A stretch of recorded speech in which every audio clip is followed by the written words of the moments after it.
Ity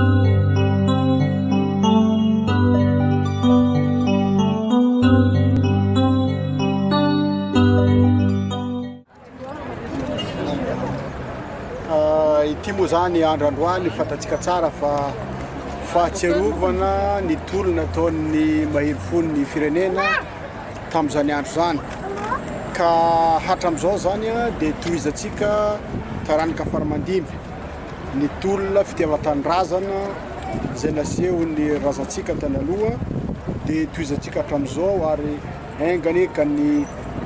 taranakatsika faramandimby goavy koa zany hanohy hatrany hatrany satria hatram'izao mbola tsy vita ny tolona fa mbola mitohy ihany fa amin'ny anarany raiky zany natongavana eto mitondra zany hoe groupe éclaireur de contact zany mitondra ny mba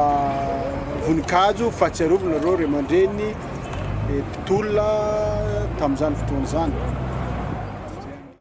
mba eo ampelantanany taranaka malagasy ao anatin'izany Trommelin, Joan de Nova, Glorieuse, Bassade India, Europa antsika reo ary tsy mety mihitsy raha itsika ndreny miraviravin-tanana ka hoentsika mibavaka androany 7 mars miaraka amin'ireo olona rehetra matsapa-tena sy afaka anatrika an'izany ao Antsahamanitra zao amin'ny roa zao androany zany zay le fotoam-pivavahana azy